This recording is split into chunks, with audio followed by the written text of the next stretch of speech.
Medina Munawwara कैसी मुबारक सरजमीन है, आपने अभी बहुत से लोगों से सुना है। आला हज़रत इमाम अहले सुन्नत रज़ियल्लाहु ताला अन्हु फरमाते हैं, हाँ हाँ रहे मदीना है गाफिल ज़रा तुझा। बेशक सुभान अल्लाह सुभान अल्लाह। ऐ मदीने जाने वाले, मदीने का रास्ता है, ज़रा जाग जाओ। हाँ हाँ रहे मदीना है गाफिल ज़रा तुझा। हाँ हाँ रहे मदीना है गाफिल ज़रा तू जाग। ऐ पाँव रखने वाले यह जा चश्मो सर की है। ऐ पाँव रखने वाले यह जा चश्मो सर की है। और मदीने का नाम है तैबा।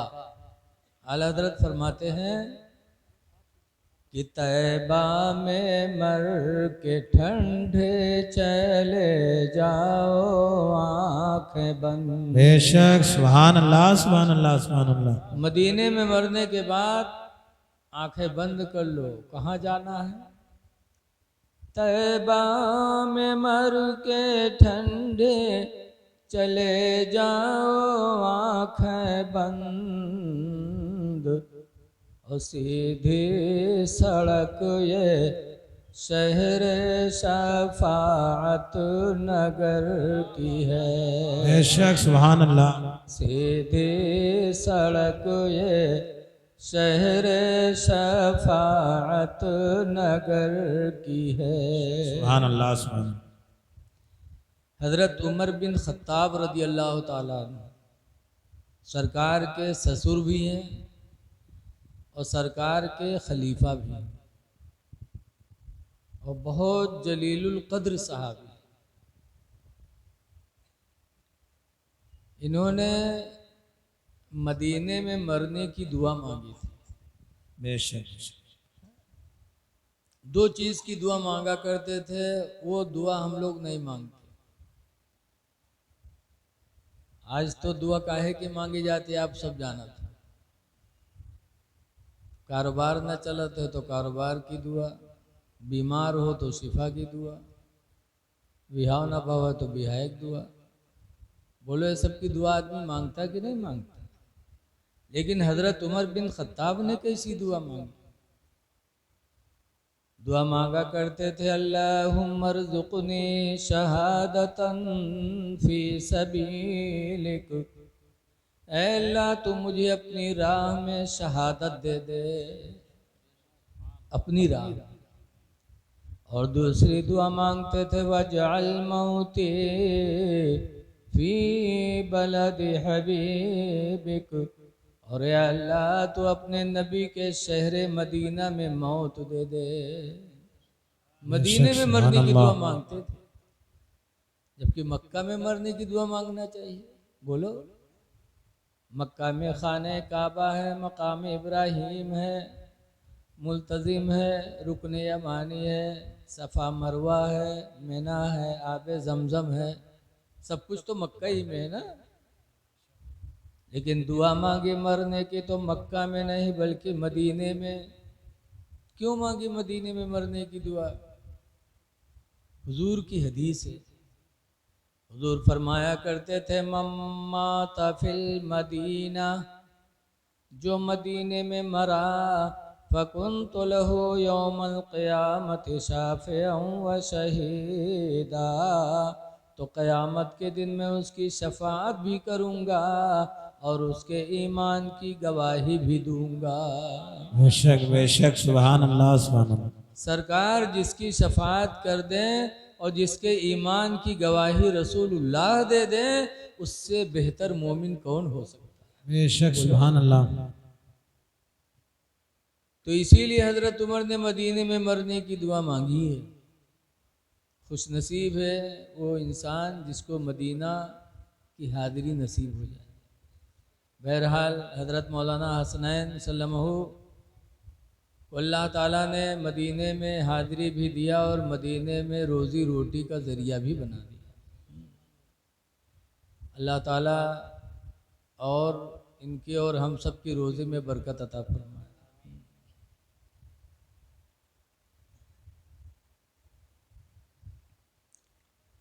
और ये महफिल बच्चे की पैदाइश की खुशी में भी है,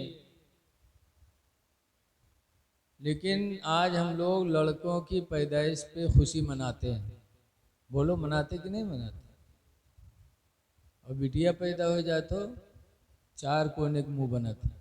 कोई पूछे से बेटी कहाँ है, अरे यार बिटिया पैदा हो।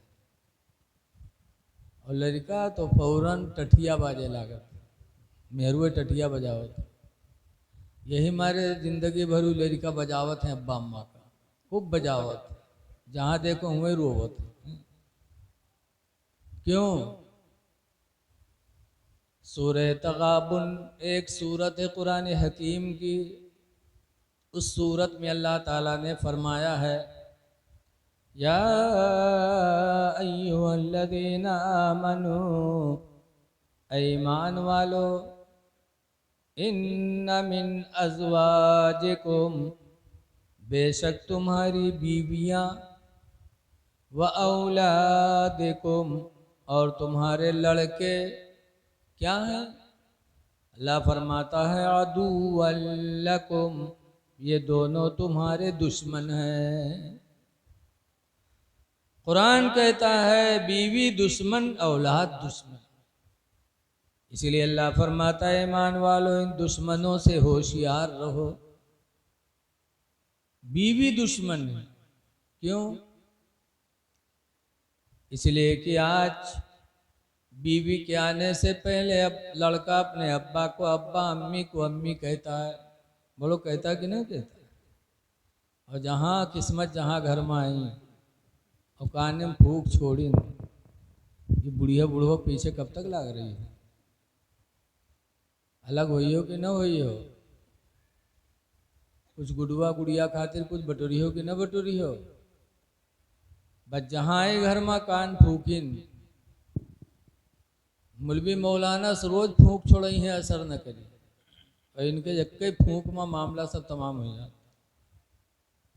बीवी के चक्कर में औलाद माँ बाप से दूर। बोलो होता है दूर कि नहीं होता? ऐसी बीवी कुरान कहता है तुम्हारी दुश्मन। आज लड़का बीवी को लेकर अलग हो जाता, खा रहा है, मौज कर रहा है, अब्बा के घर में क्या बना, माँ ने क्या खाया, कोई मतलब नहीं। लेकिन लड़कियां, रसूलुल्लाह सल्लल्लाहु अलैहि वसल्लम की 4 लड़कियों में छोटी लड़की फातिमा थी। 3 दिन हजरत अली के घर में चूल्हा नहीं जला, बहुत गरीबी थी। 3 दिन के बाद हजरत अली शेर खुदा रज़ी अल्लाह ताला अन्हु थोड़ा सा जौ लाए, तो हजरत फातिमा ज़हरा ने उसे चक्की में पीसा, फिर रोटी बनाई। तो कितनी रोटी बनी? सिर्फ एक, बहुत छोटा थोड़ा सा जो था, एक रोटी बनी। खाने के लिए बैठे, हजरत अली बैठे, हसन हुसैन बैठे, ज़ैनब बैठी, फातिमा बैठी। खाने जा रहे थे, इतने में हजरत फातिमा ज़हरा को अपने बाप की याद आई कि हम तो खाना खाने जा रहे हैं और हमारे अब्बा रसूलुल्लाह ने खाया कि नहीं खाया। उसी में से एक टुकड़ा लिया और खाने से पहले अपने अब्बू के पास गई। सरकार ने देखा, फरमाया फातिमा क्या है? कहा अब्बू 3 दिन घर में चूल्हा नहीं जला। आज हजरत अली थोड़ा सा जो लाए थे तो हमने उसे आटा बनाकर एक रोटी बनाई, खाने जा रहे थे कि आपकी याद आ गई, तो एक टुकड़ा उसी में से लेके आई हूँ कि आप खा लो। अल्लाह के रसूल सल्लल्लाहु अलैहि वसल्लम ने उसमें से एक नवाला लिया, एक लुकमा, और मुंह में रखा फरमाते हैं बेटी फातिमा, आज तुम्हारे बाप के मुंह में 1 हफ्ता के बाद ये पहला लुकमा जा रहा है। जरा बोल दो सुभान अल्लाह। 1 हफ्ता के बाद बेटी के घर 3 दिन फाका और अब्बा के घर में 1 हफ्ता फाका। लेकिन लड़की की मोहब्बत देखो कि 3 दिन के बाद 1 रोटी मिली थी घर में खाने के लिए, तो बगैर अपने बाप को खिलाए खाना गवारा न किया। और लड़का अलग हो गया, खा रहा है, आपसे मतलब नहीं। तो वो लड़का पैदा होता है तो छठी करते हो, और लड़की पैदा होती है तो मुंह पर 12 बजते हैं। लोगों, लड़कियों को अल्लाह ने दुश्मन नहीं बताया, लड़कियों को अल्लाह ताला ने रहमत बताया। बेशक बेशक, रहमत। लड़के दुश्मन है। लड़का दुश्मन कौन है? वो लड़का जिसकी मोहब्बत में बाप हलाल और हराम का फर्क खत्म कर दे। कि अब लड़का के लिए कोठी बनवावे के, ट्रैक्टर खरीदे के, मोटरसाइकिल लड़का का देख है, चाहे हराम के मिले चाहे हलाल के मिले, चाहे बेईमानी करे पड़े चाहे मजूरी करे पड़े। जहाँ ये नियत हो गई अपनी औलाद के लिए, तो समझ जाओ वो औलाद दुश्मन है जिसकी मोहब्बत में आप हलाल और हराम का फर्क खत्म कर दिए। लेकिन सवाल पैदा होता है कि रसूलुल्लाह 1 हफ्ता से फाका। वहाबिये का सुनत हुई है तो बहुत खुश होती हैं, बात हुई है कि देखो अगर कुछ होता तो खुद थोड़ो भूखन मरते, जो खुद भूखों मर रहे हो उनसे क्या मांग रहे हो। लेकिन ऐ लोगों एक बात सुनो, गरीबी 2 तरह की होती है। हमारी आपकी गरीबी कैसी है? इस्तिरारी। कैसी गरीबी है? बोल दो ताकि याद हो जाए।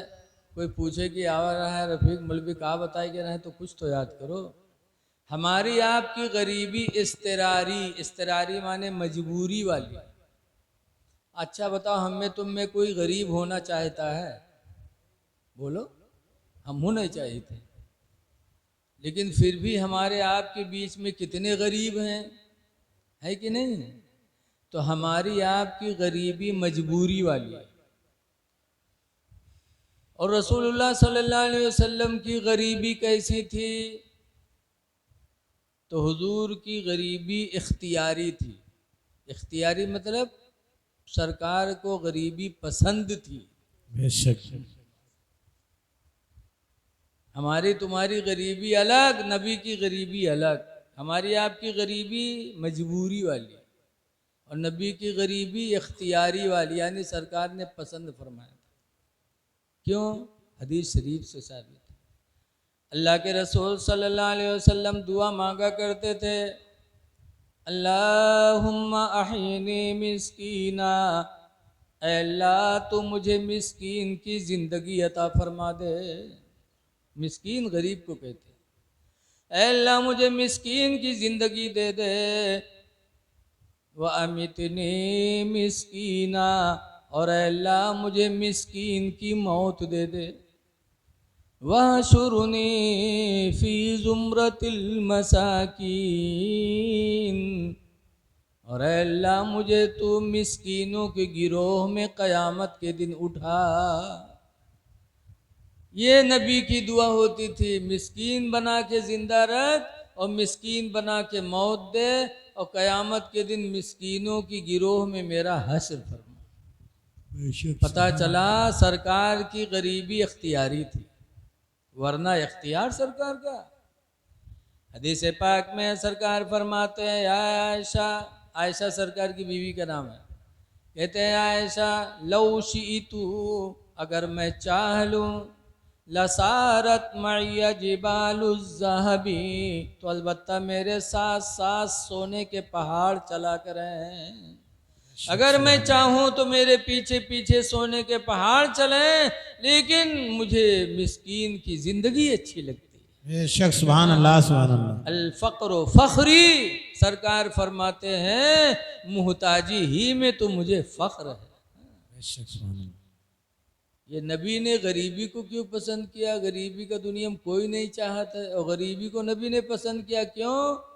अपनी उम्मत को सुकून देने के लिए कि हमारी उम्मत में अगर कोई गरीब हो तो परेशान न हो, बल्कि सोच ले कि मेरे पैगंबर ने गरीबी को पसंद फरमाया है। बेशक बेशक। तो मैं कहना चाहता हूं कि बच्चियों से प्यार करो। बच्चियां रहमत हैं, औलाद दुश्मन है। औलाद जीनत भी है, कुरान में फरमाया। कौन औलाद? देखो कुछ होते हैं माँ बाप की लड़का अगर चार छठ हो रहे हो गए तो उनके माँ बाप जो है ना वो हक ना हक सब बोलत है। सोचा था कि हमरे सामने को आई, हमरे यहाँ रुपैडिया बॉर्डर पे एक गांव है रंजितवा, वहाँ एक कबड़िया बिरादरी के मुल्ला जी हैं, उनके 18 लड़का हैं। तो गांव में यहाँ मुल्ला जी का सब डरा था, कहते हैं मुल्लवा के सामने न जाए रे, वो क्या 18 लाठी हैं। अब मुल्ला जी उसी बच्चों की फिक्र में चाहे कि हम किसी पड़ोसी को तंग करें तो समझ जाओ वही बच्चे उनके लिए दुश्मन हो गए। बोलो, सोचे कि हमारे 18 बच्चे हैं, कौन हमसे बोलेगा, हम रास्ता बंद करें, हम दरवाज़ा बंद करें। आज मुसलमान हो के रास्ता बंद कर रहे हो, जबकि अल्लाह के रसूल फरमाते इमाततुल अज़ा अनित तरीक़, सरकार फरमाते रास्ते से तकलीफ देने वाली चीज़ को हटा देना ये ईमान है। और आज हम रास्ता तंग करते हैं, खुदियाए खुदियाए। आज हम मुसलमान समझते हैं कि सिर्फ फातिहा मिलाद कराए लो, गोश्त भात बनाए खाओ मुसलमान, लेकिन मुसलमान की बड़ी जिम्मेदारियां हैं। आज हम ऊंचा मकान बना लेते हैं, 2 मंजिला 3 मंजिला, लेकिन इस्लाम का मिजाज भी कभी सुना? इस्लाम के अंदर है कि अगर ऊंचा मकान बनाना चाहते हो तो पहले अपने पड़ोसी से इजाज़त लो। क्यों? ऊंचा मकान होने की वजह से तुम्हारे पड़ोसी की आबो हवा बंद होगी, पड़ोसी को तकलीफ होगी। बेशक बेशक सुभान अल्लाह। इस्लाम ने इतना लोगों का ख्याल किया। अल्लाह के रसूल सल्लल्लाहु अलैहि वसल्लम जब मदीना की मस्जिद में नमाज पढ़ाते थे तो उस ज़माने में मर्द औरतें सब जाती थीं, जमात से मस्जिद में नमाज पढ़ती थीं। सरकार नमाज पढ़ाते होते, क़िरात करते, अगर किसी बच्चे की रोने की आवाज़ कान में पड़ जाती तो सरकार नमाज को बहुत मुख्तसर फरमा देते कि एक बच्चा अपनी माँ की जुदाई में रो रहा है। तो सरकार क़िरात कम कर देते थे, नमाज को मुख्तसर करते थे। क्यों? कि बच्चे को तकलीफ ना हो। इसीलिए अल्लाह के रसूल फरमाते हैं ला यरहमुल्लाह, अल्लाह ताला रहम नहीं फरमाता किस पर? मल्ला यरहमुन्नास, जो लोगों के ऊपर रहम नहीं करता। अल्लाह उस पर रहम नहीं करेगा जो बंदों पे रहम न करे। ऐ लोगों, अपने पड़ोसी पे रहम करो, अपने भाई पे रहम करो, अपनी औलाद पर भी रहम करो, क्योंकि हम रहमतुल्लिल आलमीन की उम्मती हैं। तो हमें पड़ोसियों का भी ख्याल करना है। लेकिन आज लोग जिद में कि अगर कोई के 3 फुट मकान ऊंचा बना हो तो सामने वाला 4 फुट बनाए, तो उसके बगल वाला 5 फुट बनाए। जिद जिद का अंजाम बहुत ख़राब होता है। जिद नहीं करना चाहिए। एक ज़िद्दी का वाक़या मौलाना अब्दुल मुस्तफ़ा साहब आज़मी ने लिखा है कि एक नवाब साहब थे और एक नवाब के नौकर रहा जिसका नाम रहा बुद्धू। तो नवाब साहब ने एक दिन कहा, यार बुद्धू, ससुराल से बुलावा आया है, ससुराल चलना है। तो कहा चलो चला जाए। तो कहने लेकिन यार हमारा पैजामा बहुत गंदा है। तो बुद्धू कहने हमारा पैजामा साफ रखा है, आप हमार पहन लो, हम आपके गंदा पहन ले, नौकर चाकर आदमी सब चलिए। बुद्धू नवाब साहब ने कहा नहीं यार, अगर ससुराल में पता चल गया कि नवाब अपने बुद्धू पैजामा पहन के आए हैं तो कितनी बड़ी बेइज्जती हुई। बुद्धू कहें पैजामा हमार जब हमने बताए तो कैसे कोई जान जी पहनो। तो कहा पहन तो लेंगे लेकिन कहीं नाम न लेना। कहा नहीं नहीं पहनो आप। पहना दिया बुधुआ ने अपना पैजामा और नवाब का पैजामा खुद पहन लिया। अब नवाब साहब जब ससुराल पहुँचे तो ससुराल पहुँचे के बाद आदमी के मोच कितनी ताव वाली हो जाती। नवाब साहब के लिए अंदर दरवाज़ा खुल गया, अंदर चले गए और बुद्धू के लिए बरामदा में 4 रुपये पड़ गए।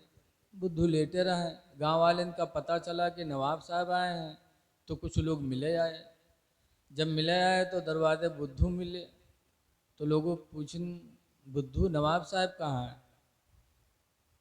तो बुद्धू कहें अगर नवाब साहब से मिले हैं तो अंदर चले जाओ और अगर उनके पैजामा से मिले आए हो तो इधर मिल लो। तो लोग ताज्जुब में कहना यूँ कौन सी बात है। कहें बात ऐसे है, अगर उनसे मिले थे तो अंदर जाओ और अगर उनके पैजामा से मिले आए तो इधर मिल लो। अब नवाब साहब घर में कुड़ कुड़ के रहें, कैसे बोले। जब गए लोग मिल मिला के चले गए तो नवाब साहब निकले का थपरियावे लगे। नालायक तूने मेरी बेइज्जती कर दी। कहा रे सरकार माफ़ कर दो, भूल गया था, पहली गलती अल्लाह माफ़ करता, आपको माफ़ कर दो। तो खैर माफ़ कर दिया। थोड़ी देर बाद फिर कुछ लोग मिलने आए। जब मिलने आए तो फिर बुद्धू बाहर तो पूछूं बुद्धू भाई नवाब साहब कहाँ हैं।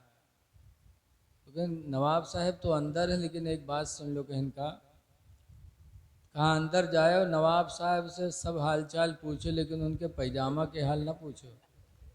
कहीं नहीं कहे कहीं बहुत गुस्सा थे, पैजामा न पूछो बाकी चाहे जो न पूछो। अब वो लोग और ताज्जुब में, लेकिन अब नवाब साहब बेचारे कैसे क्या करें। गए मुलाकात के चले गए तो नवाब साहब निकले फिर उसका भगावे लगे। नालायक कमीना उठे गिरा। तो बुद्धू ने कहा साहब मना तो किया था कि पैजामा न पूछना। कहा नालायक फिर पैजामा पैजामा रट रहा है। कहा अच्छा माफ़ कर दीजिए पैजामा ज़बान पे नहीं आएगा। खैर बात ख़त्म हो गई। फिर सिलसिला चल ही रहा था। कुछ लोग फिर आए मिलने के लिए। आए तो बुद्धू को देखा तो कहा बुद्धू भाई नवाब साहब कहाँ हैं। अब बुद्धू सर नीचे किए कुछ बोल ही नहीं रहे। लोगों ने कहा अरे बुद्धू बताओ ना नवाब साहब कहाँ हैं। बुद्धू एक चुप हजार चुप। फिर पूछे अरे बुद्धुआ बोल न रे कहाँ है नवाब साहब। तो कहते हम कहा जाने नवाब साहब कहाँ है। जब उनके हम पैजामा नहीं बता सके थे तो उनका कैसे बता सके थे। बस निकले नवाब साहब का मार वार के भगाइन दे। मारा भी गया नौकरी भी चली गई। पता चला कि जिद का अंजाम बहुत खराब होता है। ऐ मुसलमानों जिद न करो, अपने पड़ोसियों का ख्याल रखो। ये नहीं कि दूसरा का मकान ऊंचा है तो तुम उससे ज़्यादा ऊंचा बना लो कि देखने में उसकी इज्जत घटे तुम्हारी इज्जत बढ़े। हमें अपने नबी का दामन कभी नहीं छोड़ना है। हमें तो फ़ख्र से ये बात कहनी है कि अल्लाह ताला ने हमें रहमतुल्लिल आलमीन की उम्मत में पैदा किया। बेशक सुभान अल्लाह सुभान अल्लाह। बेशक सुभान अल्लाह। तुम उम्मती हो रहमतुल्लिल आलमीन के, रहम करो। अल्लाह उसी बंदे पे रहम करेगा जो किसी इंसान पे रहम करेगा। उसमें सरकार ने नहीं फरमाया कि जो मुसलमान पे रहम करेगा, नहीं, जो लोगों पे रहम करे, वो चाहे हिंदू हो चाहे मुसलमान हो। तुम देखो कोई मुसीबत में है तो उसकी मदद करो। भूखा है तो खाना खिला दो। ये ना देखो कि हिंदू है कि मुसलमान है, बल्कि ये देखो कि खुदा का बंदा है। अल्लाह तुम पर रहम फरमाएगा। सरकार की रहमत वाली ज़िंदगी हम और आप सुने तो इंशाअल्लाह ताला हमारा आपका दिल ज़रूर नर्म होगा। एक बात और याद रखो, ये महीना सफ़र का है और इसकी 25 सफ़र को आला हज़रत फ़ाज़िल बरेलवी का उर्स होता है। बोलो, जिनका एहसान पूरी दुनिया पर है। बेशक बेशक सुभान अल्लाह। बम्बई में बहुत दिन पहले एक कॉन्फ्रेंस हुई। उसमें मौलाना हाशमी मियाँ के अब्बा हुजूर मुहद्दिस आदम हिंद तशरीफ़ ले गए। और आला हजरत के साहिबजादे हुजूर मुफ्ती आज़म हिंद भी तशरीफ़ ले गए। आज तो हम लोगों में ये है कि अगर हम इनके हाथ चूम लेवे तो देखिए लोग तो कहीं इनके मर्तबा कम है, तो हम लोग हाथ नहीं चूमते अपने बड़ों का। लेकिन बुजुर्गों का तरीका देखो, मुहद्दिस आदम भी स्टेज पर आए, मुफ्ती आदम भी आए और दोनों बुजुर्गों ने मुसाफा मिलाया, तो मुफ्ती आदम ने मुहद्दिस आदम का हाथ चूमा और मुहद्दिस आदम ने मुफ्ती आदम का हाथ चूमा। बेशक सुभान अल्लाह। तो हर पीर के कुछ न कुछ दलाल होते। आज मुरीद दलाली करते हैं बहुत से। मुहद्दिस आदम हिंद के मुरीदों ने कहा, हजरत आप सैयद हैं, वो पठान हैं, पठान ने सैयद का हाथ चूमा, ये तो ठीक है, लेकिन आपने उनका हाथ क्यों चूमा, वो तो पठान है।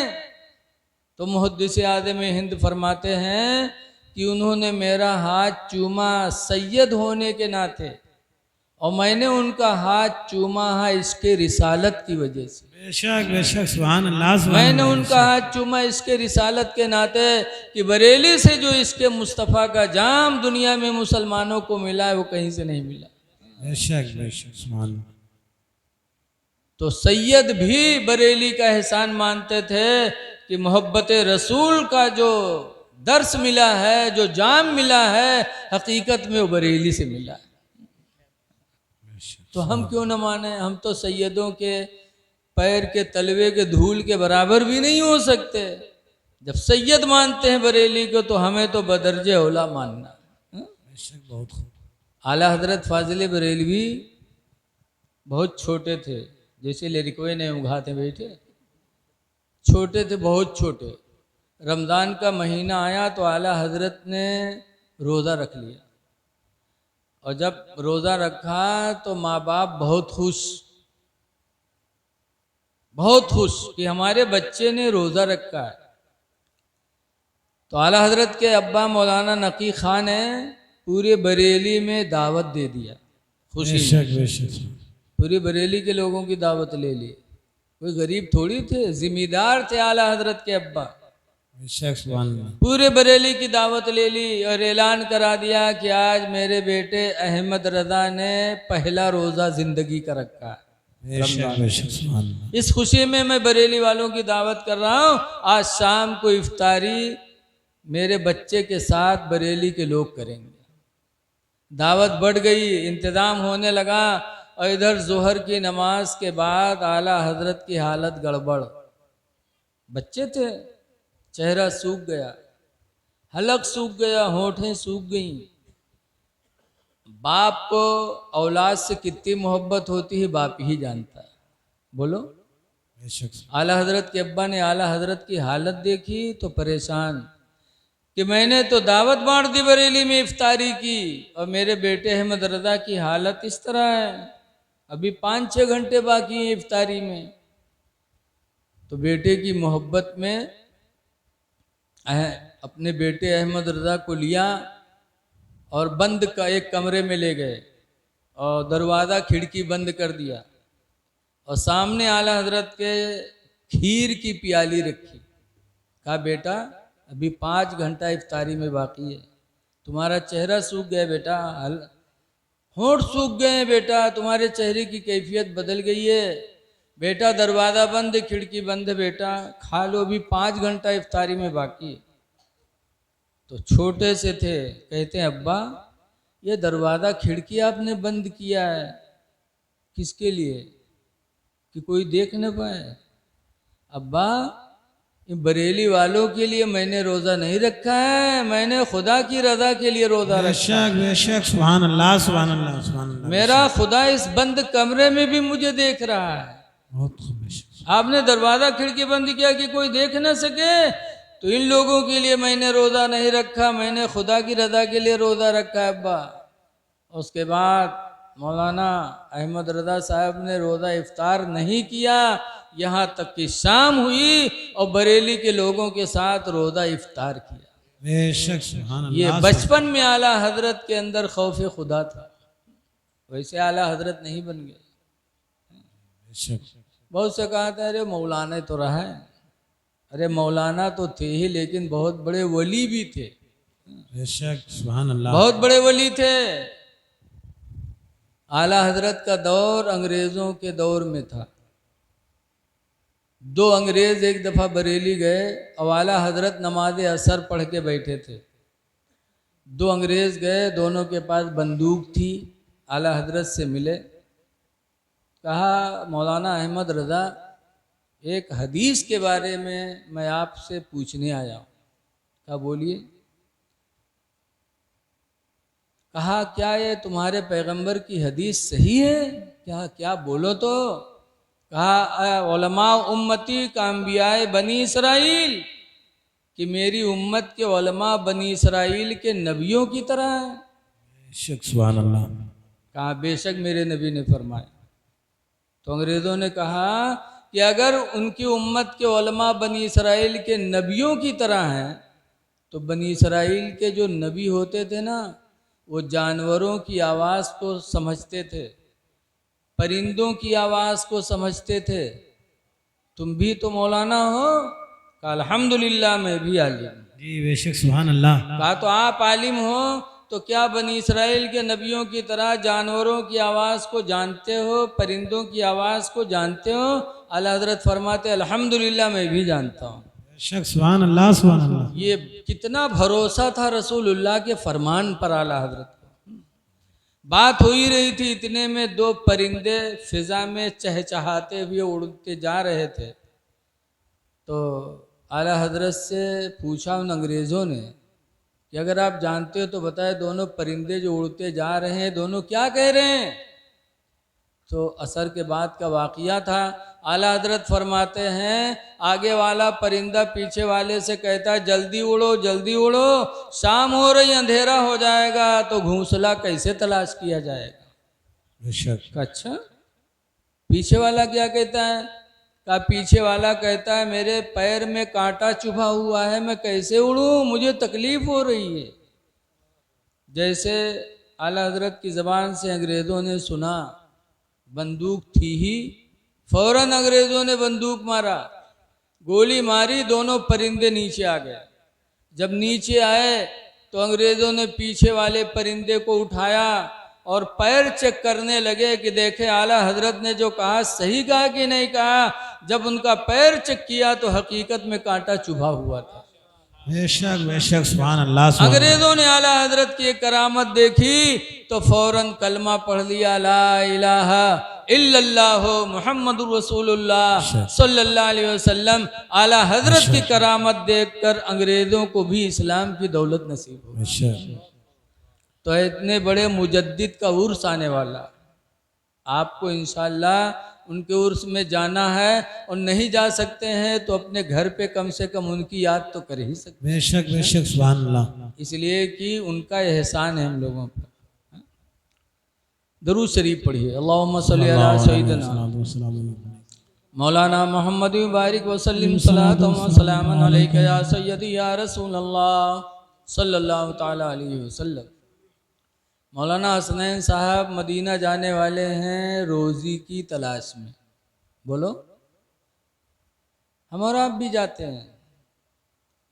ये जानना कैसा है, रोज़ी कमाने के लिए जब कोई जाता है तो उसको इबादत ही का सवाब मिलता है, लेकिन कब? जब रिज़्क़ हलाल की नीयत हो। हुज़ूर सल्लल्लाहु अलैहि वसल्लम के ज़माने में एक साहब हुज़ूर के पास पहुँचे और कहने लगे अल्लाह के रसूल सल्लल्लाहु अलैहि वसल्लम हमें बड़ा अफसोस रहता है। कहा क्यों? कहा हम गरीब आदमी हैं, मालदार लोग जब नमाज़ पढ़ते तो मैं भी पढ़ लेता, मालदार जब रोज़ा रखते तो मैं भी रख लेता, कुरान पढ़ते तो मैं भी पढ़ लेता, जितना सवाब मालदारों को मिलता उतना हमें भी मिलता है। लेकिन मालदार जब अपने माल को अल्लाह के नाम पर सदका करते हैं तो मैं गरीब होने की वजह से सदका नहीं कर पाता, तो सदक़े का सवाब मालदार को तो मिलता है लेकिन मुझे नहीं मिलता। इसलिए मुझे सदमा लगा रहता है कि काश अल्लाह मुझे भी मालदार बनाया होता तो मैं भी अल्लाह के नाम पर सदका करता तो मुझे सदक़े का सवाब मिलता रहता। तो सरकार क्या फरमाते हैं? सरकार फरमाते हैं मेरे सहाबी जो तुम हक हलाल रोज़ी कमा के अपनी बीवी को खिलाते, बच्चे को खिलाते हो, अल्लाह ताला तुम्हारे लिए सदका ही लिखता है। बेशक तुम्हें अल्लाह ताला सदक़े का सवाब अता फरमाता है। कब? जब तुम हलाल रोज़ी कमा के अपने बच्चों को खिलाओ। रिज़्क़े हलाल का बड़ा असर पड़ता है। बेशक बेशक सच। आज हम लोग तकरीर करी थे कि वो कोई मानत नहीं है, उसके वजह का है। वजह यही है कि ना हमारी रोज़ी साफ, ना आपकी रोज़ी साफ। हलाल रोज़ी में बड़ा असर है। बहुत पहले मैं कानपुर गया था तकरीर करने, दस्तारबंदी के जलसे में। तो जैसे मैं बैठा, खुतबा पढ़ा, वैसे एक खड़े हो गए पत्रकार।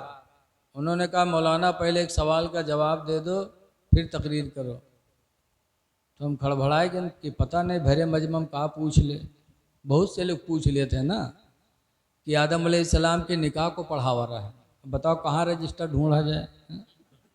बहुत से कहे हैं कि वो हज़रत इस्माइल अलैहिस्सलाम की जगह पर जो मीना मैया दुम्बा ज़बह हो रहा है, वो का गोश्त को खींच रहा है।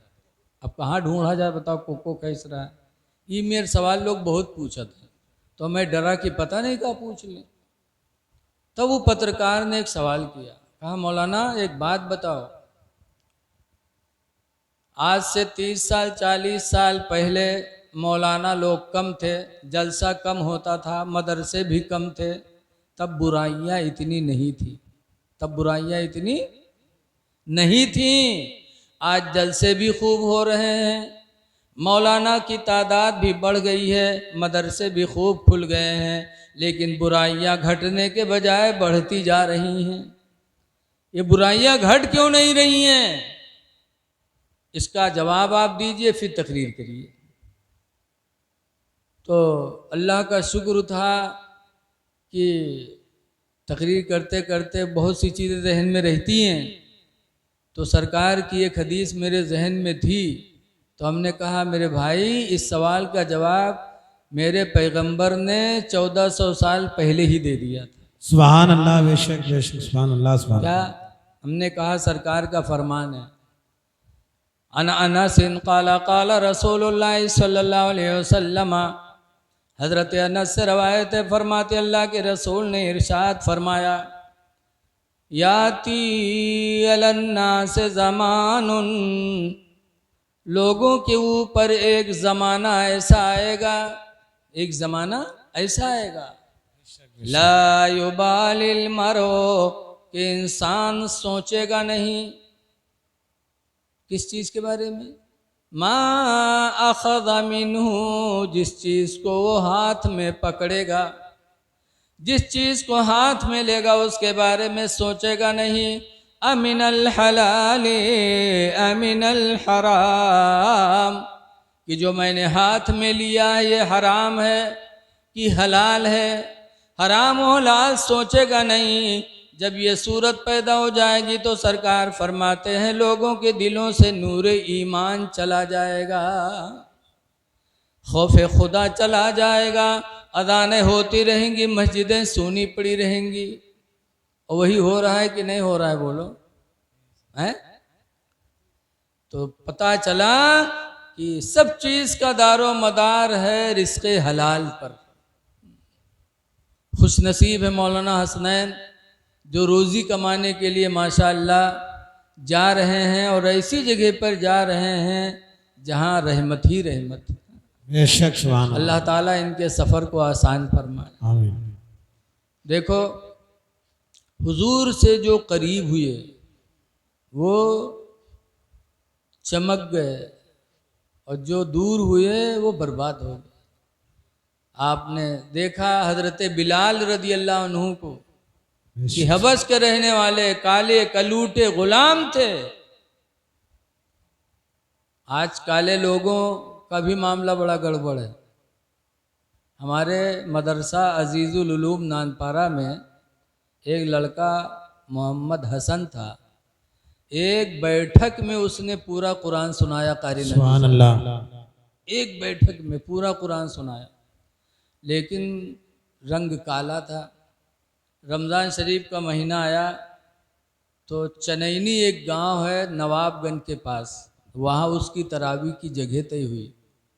और जब वो नमाज तरावी पढ़ाने गए तो गांव के बदनसीब जाहिलों ने कहा कि हमको काला इमाम नहीं चाहिए।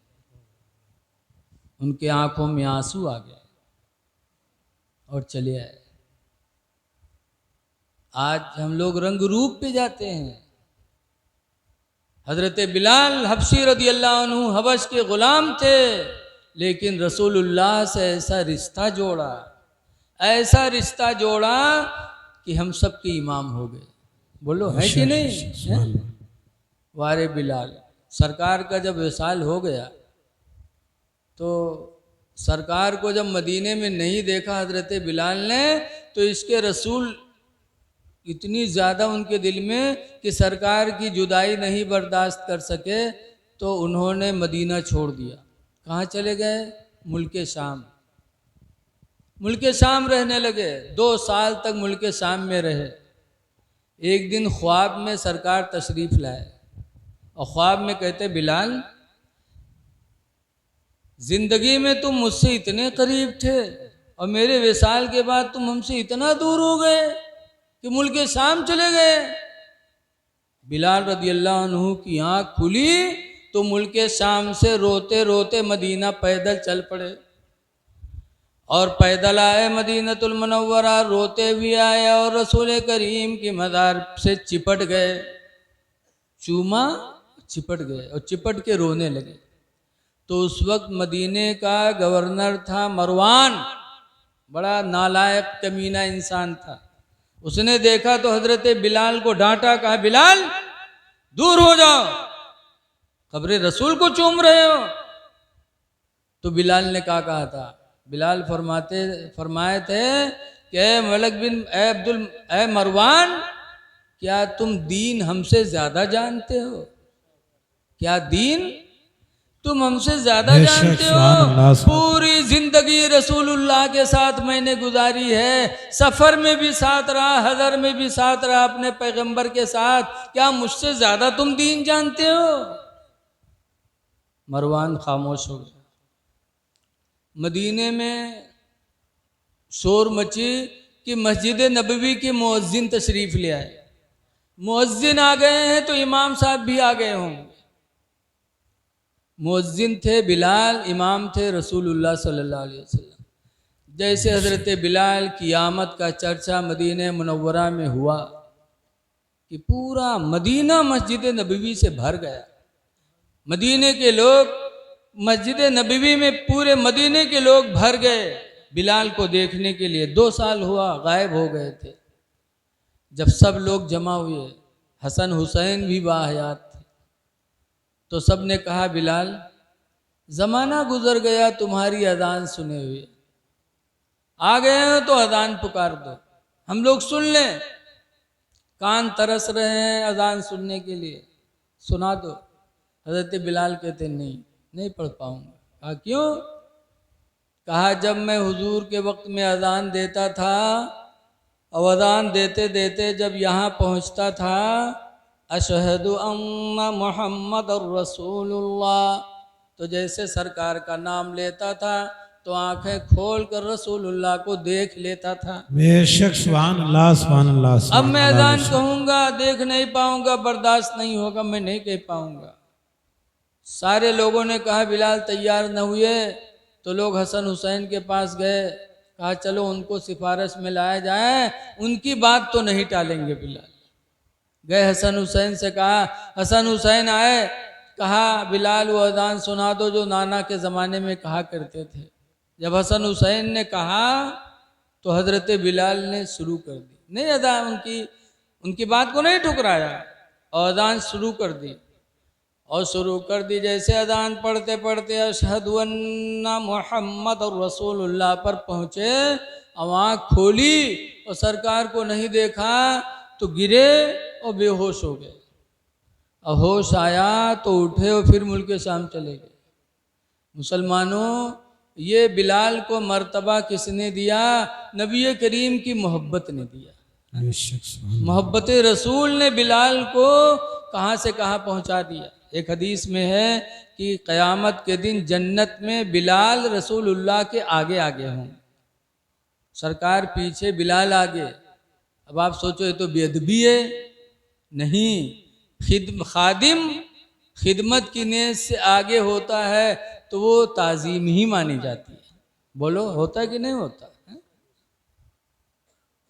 जैसे कोई पीर साहब आए, उनको स्टेज पर लाओगे तो बहुत से लोग आगे रहते हैं कि कोई धक्का न लगे, कोई रास्ते में लग न जाए। तो आगे रहने वाले ये नहीं कहा जाता कि बेअदब हैं, वो बेअदबी के लिए नहीं बल्कि उनकी ताज़ीम ही में आगे रहते। तो मोहब्बत रसूल ने हज़रत बिलाल को इतने ऊंचे पे पहुंचा दिया। कैसी मोहब्बत थी। आज तो 24 घंटा गुजर जाता, हमारी आपकी ज़बान पे कलमा नहीं आता। बोलो पढ़ते हो कलमा? है? पूरा दिन गुजर जाता ज़बान पे कलमा नहीं आता, जबकि हम आज़ाद हैं। ठंडा ठंडा पानी पीते हैं, खाना खाते, पंखे के नीचे लेटते बैठते हैं। इस आज़ादी में हम अपनी ज़बान से कलमा नहीं पढ़ पाते। हदीस में मन क़ाल ला इलाहा इल्लल्लाह फ़हुव दख़लल जन्ना, जिसने ला इलाहा इल्लल्लाह ला इलाहा इल्लल्लाह की बोली वो जन्नती होगी। बेशक, सुभान अल्लाह सुभान अल्लाह सुभान और अल्लाह। बिलाल कैसे कलमा पढ़ते थे? आपने सुना होगा कि उमैया गरम गरम रेत पे लिटा के भारी भरकम पत्थर लाता था सीने पे कि ज़बान से कलमा पढ़ना बिलाल बंद कर दो। लेकिन ऐसी हालत में भी बिलाल के मुंह से कलमा निकलता था, ला इलाहा इल्लल्लाह। कहने वाले ने कहा कि चाहे दम निकल जाए यह बिलाल कहते थे। बेशक बेशक, सुभान अल्लाह सुभान अल्लाह। चाहे दम निकल जाए यह बिलाल कहते थे, और मुँह से मेरे निकलेगा ला इलाहा इल्लल्लाह, मुँह से मेरे निकलेगा ला इलाहा इल्लल्लाह। नारे तकबीर, नारे रिसालत, नारे रिसालत, मसलके आला हजरत, जश्ने सरकारे आला हजरत, जश्ने सरकारे आला हजरत अल्लामा मौलाना मुफ्ती रफ़ीक आलम खन्नापुरी साहब क़िबला। नारे तकबीर, नारे रिसालत, सुभान अल्लाह सुभान अल्लाह। बेशक। और एक साहब और थे जिनका नाम है सोलबा इब्ने हातिब। कितने पक्के नमाजी थे? इतने पक्के नमाजी नबी की करीम के ज़माने में थे कि नमाज फजर पढ़ के सबसे पहले निकला करते थे। सोलबा हर नमाज में पहले निकलते थे, सबसे पहले मस्जिद से निकलते थे। लोगों ने हुजूर से शिकायत की कि अल्लाह के रसूल, सोलबा को बड़ी जल्दी रहती है हर नमाज में पहले। तो सरकार ने सोलबा को रोका, कहा सोलबा रुको, तुम सबसे पहले मस्जिद से क्यों निकलते हो? सुनो कितने बड़े नमाजी थे। तो सोलबा ने कहा अल्लाह के रसूल, मेरे घर में सिर्फ एक जोड़ा कपड़ा है,